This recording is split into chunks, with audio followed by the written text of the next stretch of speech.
ಹೆಂಡತಿ ಬಿಳಿ ಹೆಂಡತಿ.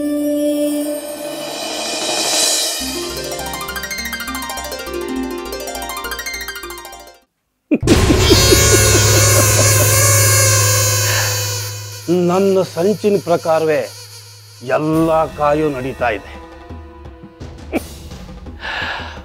ಆ ಪದ್ಮನಾಭರ ವಿರುದ್ಧ ಅವನ ಮಗಳನ್ನೇ ನಿಲ್ಲಿಸಬೇಕು ಅನ್ಕೊಂಡೆ. ಸಕ್ಸಸ್. ತಿರುಗಿ ಬಿದ್ದ ನನ್ನ ಮಗನ್ನ ನನ್ನ ಕಾಲ್ ಹತ್ರನೇ ಕೂರಿಸ್ಕೋಬೇಕು ಅನ್ಕೊಂಡೆ. ಸಕ್ಸಸ್. ಪದ್ಮನ ಮಾತಿಗೆ ಎಲ್ಲಿ ತುಳಸಿ ನನ್ನ ಮೇಲೆ ತಪ್ಪು ತಿಳ್ಕೊತಾಳೇನೋ ಅಂತ ಪದ್ಮನ್ನೇ ಪರಿವರ್ತನೆ ಮಾಡೋ ಕೈ ಹಾಕಿದೆ. ಅದು ಸಕ್ಸಸ್.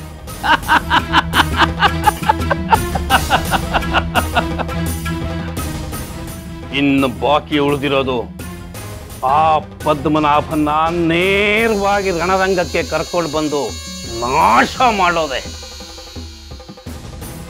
ಇದೊಂದು ಸಕ್ಸಸ್ ಆಗ್ಬಿಟ್ರೆ ಅವನ ಮೇಲಿನ ಹಾಗೆ ತೀರು ಹೋಗ್ಬಿಡತ್ತೆ.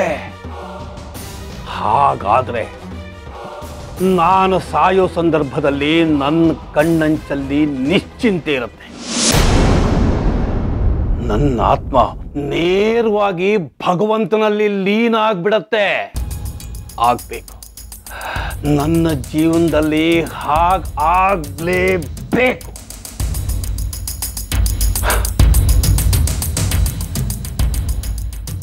ಏನ್ ಮಾಡೋದು? ಏನ್ ಮಾಡ್ಲಿ? ತುಂಬಾ ಬೋರ್ ಆಗ್ತಾ ಇದೆಯಲ್ಲ. ಆ ಪದ್ಮನಾಭನಿಗೊಂದು ಫೋನ್ ಮಾಡಿಬಿಟ್ಟು ಗೋಳು ಹೋಯ್ಕಳ್ಳ.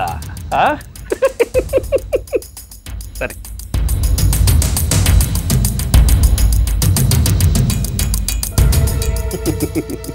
ಪದ್ಮನಾಭ,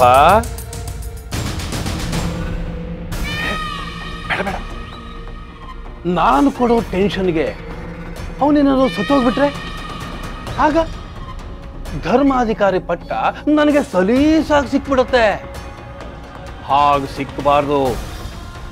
ಅವನಿಂದ ನಾನು ಕಿತ್ಕೊಂಡು ದಕ್ಕಿಸ್ಕೊಳ್ಬೇಕು. ಆಗ ಆಗ ಇರೋದು ಮಜಾ. ಪದ್ಮನಾಭ,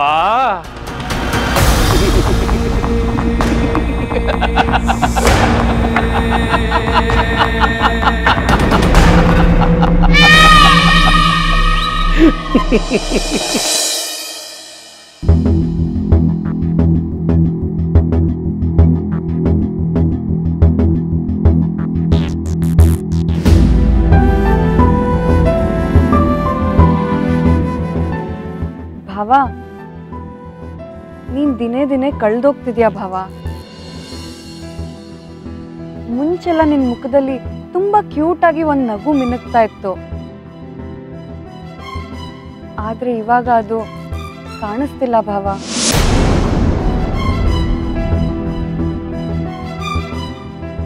ನೋಡೋದಕ್ಕೆ ಚೆನ್ನಾಗಿಲ್ಲ ಭಾವ. ನನ್ನ ಅಜ್ಜಿದ್ ಭಾವ ಅನ್ನಿಸ್ತಿಲ್ಲ ನೀನು. ನನಗೂ ನನ್ನಲ್ಲಿ ಆಗ್ತಿರೋ ಬದಲಾವಣೆ ಗಮನಕ್ಕೆ ಬರ್ತಾ ಇದೆ ರಮ್ಯಾ. ಆದರೆ ನಾನು ಏನು ಮಾಡಲಿ? ಕೂತ್ರೆ ನಿಂತ್ರೆ ನನಗೆ ಶಿರ್ಲಿದೆ, ಚಿಂತೆ ಆಗ್ಬಿಟ್ಟಿದೆ. ಅವಳು ಯಾಕೆ ಹೀಗೆ ಚೇಂಜ್ ಆದ್ಲು? ಸರಿಯಾಗಿ ಮಾತಾಡಲ್ಲ. ನಾನೇ ಹೋಗಿ ಮಾತಾಡ್ಸಿದ್ರು ಮುಖ ತಿರುಗಿಸ್ಕೊತಾಳೆ, ದೂರ ಹೋಗಿ ಮಲಗ್ತಾಳೆ. ಈಗ ನೋಡಿದ್ರೆ ಆಧ್ಯಾತ್ಮದ ಪಾಠ ಬೇರೆ ಶುರು ಮಾಡಿದಾಳೆ. ಈ ವಯಸ್ಸಲ್ಲಿ ಅವಳಿಗೆ ಏನಂತ ವಿರಕ್ತಿ? ರಮ್ಯಾ, ಅವಳಿಗೆ ಎಲ್ಲೋ ಏನೋ ನಡೀತಾ ಇದೆ. ಅವಳ ತಲೆಗೆ ಪೆಟ್ಟು ಬಿದ್ದು ಆಸ್ಪತ್ರೆಯಿಂದ ಆಚೆ ಬಂದಾಗಿಂದ ಅವಳು ಹೀಗೆಲ್ಲ ಆಡ್ತಾ ಇದ್ದಾಳೆ. ಅವಳು ಈ ಬದಲಾವಣೆಗೂ ಆಸ್ಪತ್ರೆಗೂ ಏನಾದರೂ ಸಂಬಂಧ ಇರಬಹುದಾ? ನನಗೆ ಗೊತ್ತಿರೋ ಹಾಗೆ ಡಾಕ್ಟರ್ ಅವಳಿಗೆ ಹೇಳಿರೋದು ಪೇನ್ ಬಂದಾಗ ಮಾತ್ರ ಒಂದು ಮಾತ್ರೆ ತಗೋ ಅಂತ. ಆದರೆ ಅವಳು ಈಗಲೂ ಬೇಕಾದಷ್ಟು ಮಾತ್ರೆಗಳನ್ನ ನುಂಗ್ತಾ ಇದ್ದಾಳೆ. ಯಾವುದಕ್ಕೂ ಒಂದ್ಸಲ ಡಾಕ್ಟರ್ನ ಹೋಗಿ ಮಾತಾಡಿಸ್ಲಾ?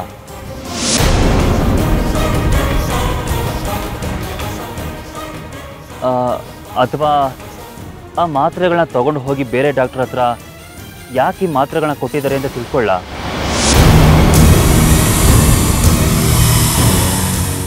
ಏನೋ ಒಂದು ಚೆಕ್ ಮಾಡಿಸ್ಬೇಕು.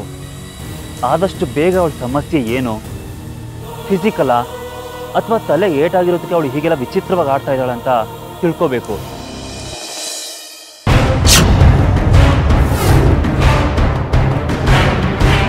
ಸುಶೀಲಾ,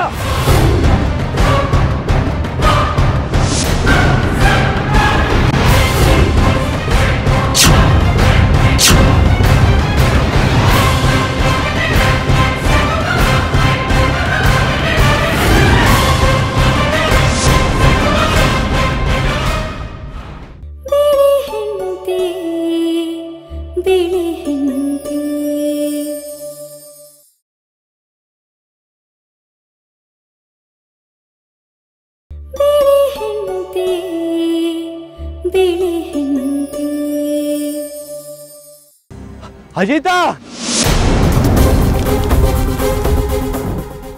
ಅಜಿತಾ,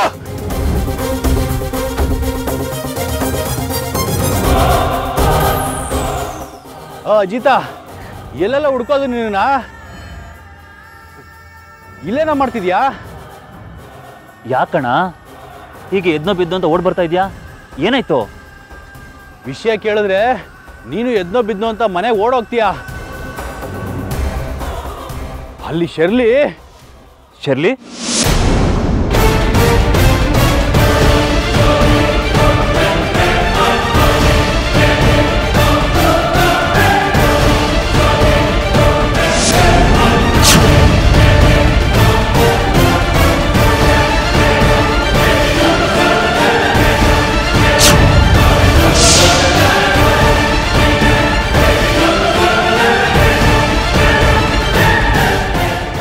ಪಾಪ.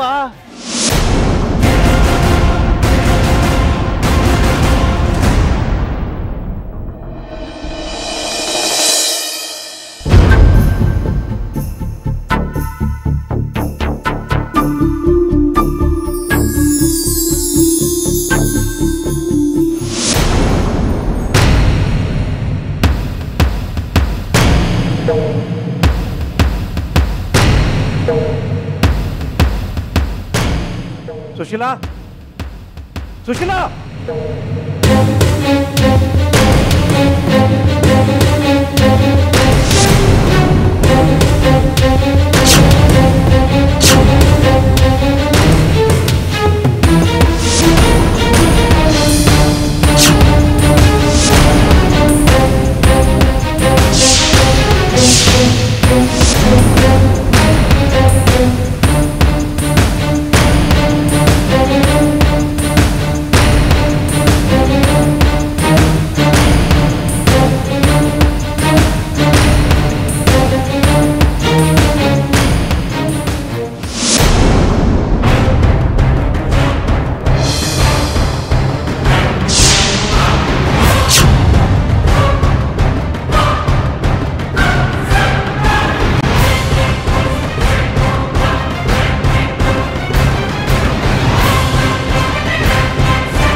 ಏನಮ್ಮ ಶರ್ಲಿ ಇದೆಲ್ಲ?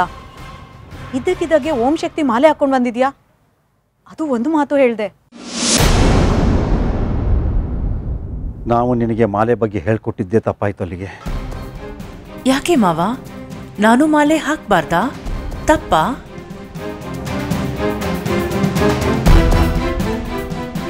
ದೇವರಿಗೆ ದೀಕ್ಷೆ ತೊಡೋದು ಯಾವತ್ತೂ ತಪ್ಪಲ್ಲ. ಆದರೆ ಇದ್ದಕ್ಕಿದ್ದಾಗೆ ಈಗ ಬಂದು ನಿಂತ್ಕೊಂಡ್ರೆ ನಾವೇನು ಅಂತ ಅರ್ಥ ಮಾಡ್ಕೊಳ್ಳೋದು? ಮಾಲೆ ಹಾಕೋರು ಯಾವುದೋ ಒಂದು ಉದ್ದೇಶ ಇಟ್ಕೊಂಡು ಮಾಲೆ ಹಾಕ್ತಾರೆ. ನೀನು ಯಾವ ಕಾರಣಕ್ಕೆ?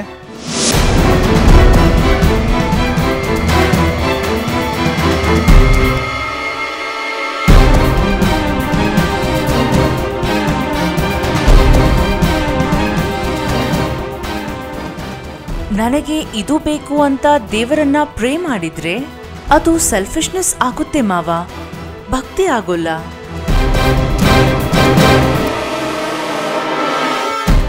ನಾನು ತುಂಬಾ ಭಕ್ತಿಯಿಂದ ಆ ತಾಯಿನ ನೋಡ್ಬೇಕು ಅಂತ.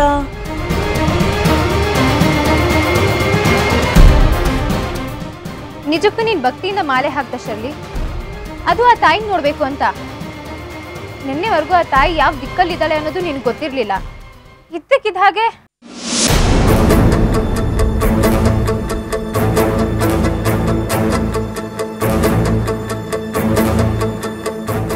ಅಂದ್ರೆ ನನಗಳ ಮೇಲೆ ಯಾವ ಅಧಿಕಾರನೂ ಇಲ್ವಾ? ಹಾಗಲ್ಲ ಭವ. ನನ್ನ ಹೆಂಡತಿ ಆರೋಗ್ಯದ ಬಗ್ಗೆ ಕಾಳಜಿ ತೋರಿಸೋ ತಪ್ಪು ಅಂತಾದರೆ ಆ ತಪ್ಪನ್ನ ಪದೇ ಪದೇ ಮಾಡ್ತೀನಿ. ನಾನು ನನ್ನ ಶರ್ಲಿ ಮನಸ್ಸಲ್ಲಿ ಏನಿದೆ ಅಂತ ತಿಳ್ಕೋಬೇಕು ಅಂತಲೇ ಟ್ರಿಪ್ನ ಪ್ಲ್ಯಾನ್ ಮಾಡಿದ್ದು. ನನ್ನ ಹೆಂಡತಿನ ನಾನು ಅರ್ಥ ಮಾಡ್ಕೊಳ್ಳೋ ಪ್ರಯತ್ನನೇ ತಪ್ಪಾದರೆ ಆ ತಪ್ಪನ್ನ ಪದೇ ಪದೇ ಮಾಡ್ತೀನಿ. ಬಿಳಿ ಹೆಂಡತಿ ಬಿಳಿ ಹೆಂಡತಿ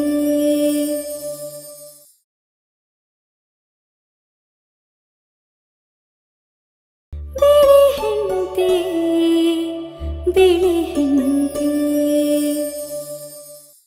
ಕೇಳ್ತಾ ಇದ್ದಾರಲ್ಲ, ಹೇಳೋ. ಏನು ಹೇಳೋದು? ನನಗೆ ಮಾಲೆ ಹಾಕ್ಬೇಕು ಅಂತ ಅನ್ನಿಸ್ತು, ಹಾಕ್ದೆ. ನೋಡಮ್ಮ ಶಿರ್ಲಿ, ನೀನು ಮಾಲೆ ಹಾಕಿರೋದು ಅಂತಿಂತ ದೇವ್ರುಗಳಿಗಲ್ಲ, ಶಕ್ತಿ ದೇವತೆಗೆ. ಹಾಗಿರ್ಬೇಕಾದ್ರೆ ನೀನು ತುಂಬಾ ಕಟ್ಟುನಿಟ್ಟಾಗಿ ಆಚರಣೆನ ಪಾಲಿಸ್ಬೇಕಾಗತ್ತೆ, ಮಡಿ ಮೈಲಿಗೆಯಿಂದ ಇರ್ಬೇಕಾಗತ್ತೆ. ನಾನು ಹುಷಾರಾಗಿ ಫಾಲೋ ಮಾಡ್ತೀನಿ ಭಾವ. ಯಾರನ್ನು ಕೇಳಿ ಮಾಲೆ ಹಾಕ್ತೆ ನೀನು? ನಿನ್ ಗಂಡ ಅವನನ್ನು ಇನ್ನೂ ನೆಗೆದು ಬಿದ್ದಿಲ್ಲ, ನೀನ್ ಇಷ್ಟ ಬಂದಾಗ ಆಡೋದಕ್ಕೆ. ಅಜಿತಾ, ಮಾಲೆ ಹಾಕಿರೋರು ಅಮ್ಮನವ್ರ ಸಮಾನ, ಹಾಗೆಲ್ಲ ಮರ್ಯಾದೆ ಅಂತೆ ಮಾತಾಡಬಾರ್ದು. ಈಗೇನ್ ಮರ್ಯಾದೆ ಉಳಿಸಿದಾಳೆ ಅಂತ? ಅಜಿತಾ,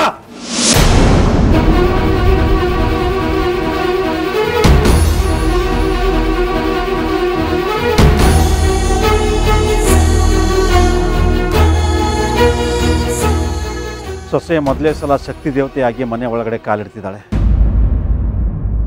ಆರತಿ ಮಾಡಿ ಬರಮಾಡ್ಕೊಳ್ಳಿ.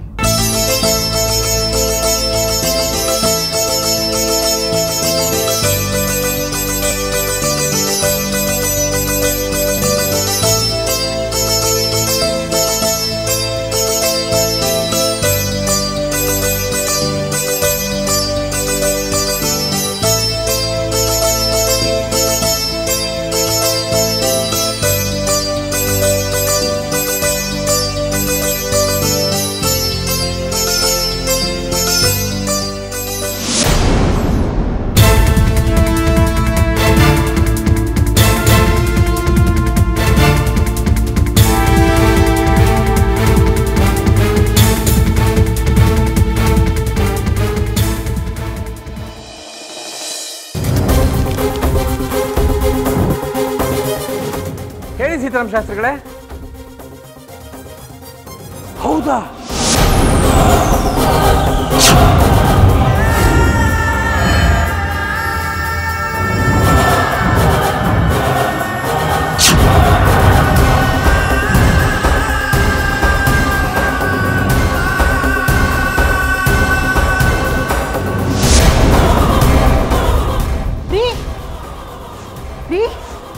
ಏನಾಯ್ತು ಮಾವ? ಏನಾಯ್ತು ಅಂದ್ರೆ ಮಾವ? ಏನಂದ್ರೆ ಏನಾಯ್ತು? ನೀರು ತುಳಸಿ, ಬೇಗ ನೀರು ತಗೊಂಡು. ಏನಂದ್ರೆ ಸಮಾಧಾನ ಮಾಡ್ಕೊಳ್ಳಿ. ತುಳಸಿ ತಗೊಳ್ಳಿ, ನೀರು ಕುಡೀರಿ.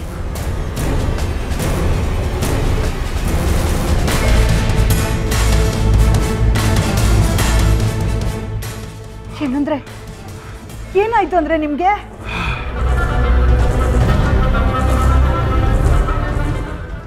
ಮಾವ, ಸೀತಾರಾಮ ಶಾಸ್ತ್ರಿಗಳು ಏನ್ ಹೇಳಿದ್ರು? ಶರ್ಲಿ ಓಂ ಶಕ್ತಿ ಮಾಲೆ ಹಾಕಿದಾಳಂತೆ.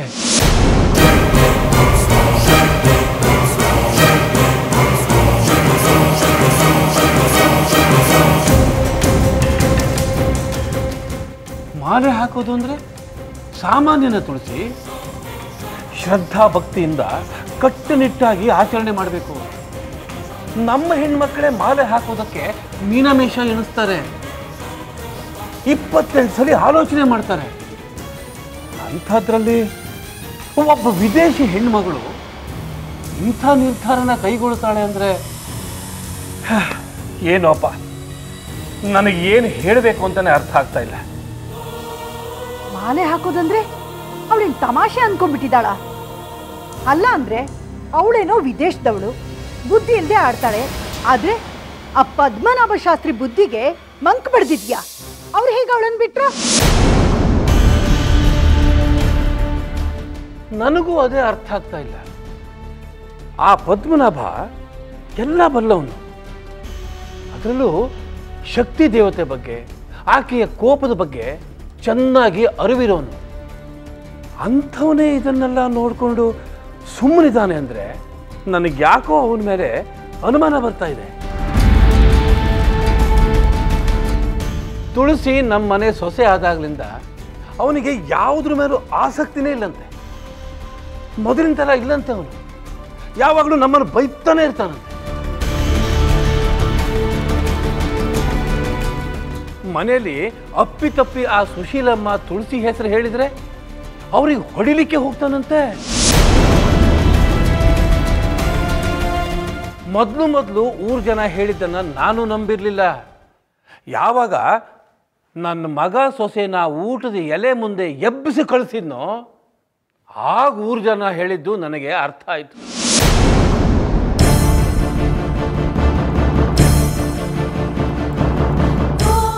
ನಮ್ಮ ಮನೆಯಲ್ಲಿ ಊಟ ಮಾಡೋ ಯೋಗ್ಯತೆ ನಿಮ್ಮಿಬ್ರಿಗೂ ಇಲ್ಲ. ಎತ್ತೋಗಿ ಸುಶೀಲಾ, ಅವರು ನನ್ನ ಕಣ್ಣು ಮುಂದೆ ಕಾಣೋ ಹಾಗಿಲ್ಲ. ಇನ್ನು ಮುಂದೆ ಈ ಮನೆಯಲ್ಲಿ ಹೆಜ್ಜೆ ಇಡೋ ಹಾಗಿಲ್ಲ. ಏಯ್, ಏನು ಮುಖ ನೋಡ್ತಾ ಕೂತಿದೀಯಾ? ನಾ ಹೇಳಿದ ಅರ್ಥ ಆಗ್ಲಿಲ್ವಾ ನಿನಗೆ? ಹೋಗೋ, ಎತ್ತೋಗೋ.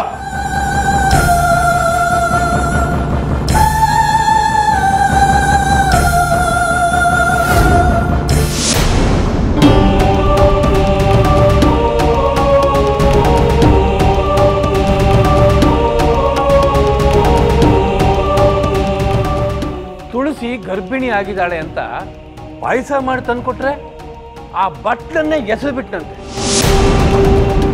ನನ್ನ ಮಾನ ಕಳೆದವಳು ಅವಳು ಗರ್ಭಿಣಿ ಆದ್ರೆ ನೀವೆಲ್ಲ ಪಾಯಸ ಕುಡಿತೀರಾ, ನಿಮಗೆಲ್ಲ ನಾಚಿಕೆ ಅನ್ನೋದೇ ಇಲ್ವಾ ಅಂತ ಅವ್ರ ಮೇಲೆ ಎಗರಾಡ್ಬಿಟ್ನಂತೆ.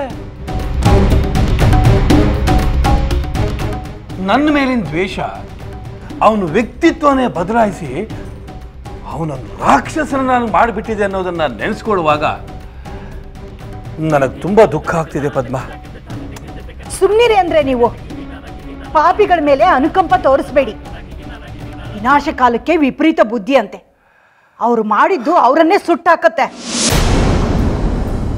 ಆ ಪರದೇಶಿ ಹೆಂಗ್ಸ್ ಬೇರೆ ಪವಿತ್ರವಾದ ಮಾಲೆನ ಹಾಕೊಂಡಿದ್ದಾಳೆ. ಅದ್ರ ಬಗ್ಗೆ ಹಿಂದ್ ಗೊತ್ತಿಲ್ಲ, ಮುಂದ್ ಗೊತ್ತಿಲ್ಲ. ಎಲ್ಲಾದ್ರೂ ಏನಾದ್ರೂ ಕ್ರಮ ತಪ್ಪ ನಡ್ಕೊಂಡು ಬಿಟ್ರೆ ಆ ಪದ್ಮನಾಭನ ವಂಶ ನಿರ್ವಂಶ ಆಗ್ಬಿಡತ್ತಲ್ಲ ಪದ್ಮ.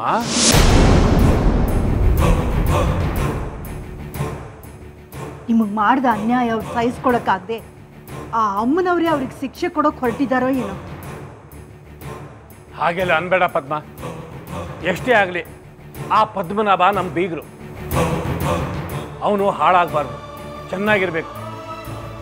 ಆ ತಾಯಿ ಅವನು ಮಾಡಿದ ತಪ್ಪನ್ನೆಲ್ಲ ಕ್ಷಮಿಸಿ ಅವನಿಗೆ ಒಳ್ಳೇದು ಮಾಡಲಿ.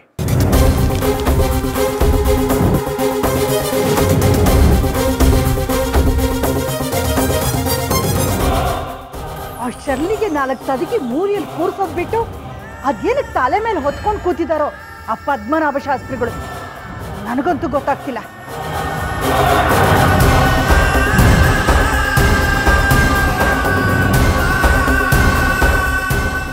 ಅದಕ್ಕೆ ಏನಾಗಿದೆ?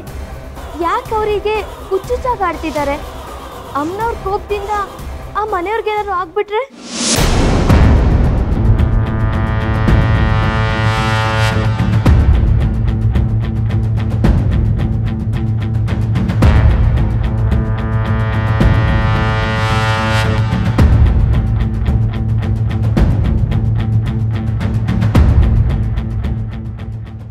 ಕುರಿ ಯೋಚನೆ ಮಾಡ್ತಾ ಇದೆ. ಇಷ್ಟರಲ್ಲೇ ಇದನ್ನ ಮುಂದಕ್ಕೆ ಕಳಿಸಿ ಕುಮ್ಮಿಸಿಬಿಡ್ಬೇಕು.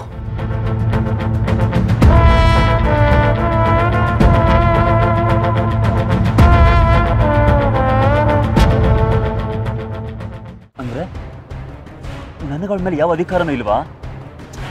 ಹಾಗಲ್ಲ ಭವ. ನನ್ನ ಹೆಂಡತಿ ಆರೋಗ್ಯದ ಬಗ್ಗೆ ಕಾಳಜಿ ತೋರಿಸೋ ತಪ್ಪು ಅಂತಾದರೆ ಆ ತಪ್ಪನ್ನ ಪದೇ ಪದೇ ಮಾಡ್ತೀನಿ. ನಾನು ನನ್ನ ಶರ್ಲಿ ಮನಸ್ಸಲ್ಲಿ ಏನಿದೆ ಅಂತ ತಿಳ್ಕೋಬೇಕು ಅಂತಲೇ ಟ್ರಿಪ್ನೇ ಪ್ಲ್ಯಾನ್ ಮಾಡಿದ್ದು. ನನ್ನ ಹೆಂಡತಿನ ನಾನು ಅರ್ಥ ಮಾಡ್ಕೊಳ್ಳೋ ಪ್ರಯತ್ನನೇ ತಪ್ಪಾದರೆ ಆ ತಪ್ಪನ್ನ ಪದೇ ಪದೇ ಮಾಡ್ತೀನಿ.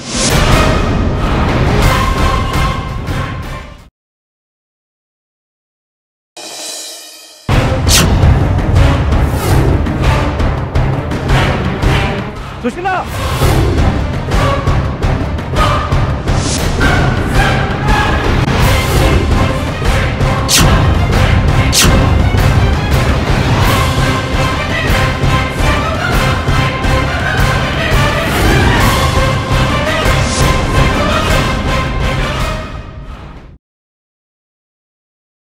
ಅಂದರೆ ನನಗಳ ಮೇಲೆ ಯಾವ ಅಧಿಕಾರನೂ ಇಲ್ವಾ?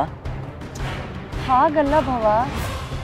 ನನ್ನ ಹೆಂಡತಿ ಆರೋಗ್ಯದ ಬಗ್ಗೆ ಕಾಳಜಿ ತೋರಿಸೋ ತಪ್ಪು ಅಂತಾದರೆ ಆ ತಪ್ಪನ್ನ ಪದೇ ಪದೇ ಮಾಡ್ತೀನಿ. ನಾನು ನನ್ನ ಶರ್ಲಿ ಮನಸ್ಸಲ್ಲಿ ಏನಿದೆ ಅಂತ ತಿಳ್ಕೋಬೇಕು ಅಂತಲೇ ಟ್ರಿಪ್ನೇ ಪ್ಲ್ಯಾನ್ ಮಾಡಿದ್ದು. ನನ್ನ ಹೆಂಡತಿನ ನಾನು ಅರ್ಥ ಮಾಡ್ಕೊಳ್ಳೋ ಪ್ರಯತ್ನನೇ ತಪ್ಪಾದರೆ ಆ ತಪ್ಪನ್ನ ಪದೇ ಪದೇ ಮಾಡ್ತೀನಿ.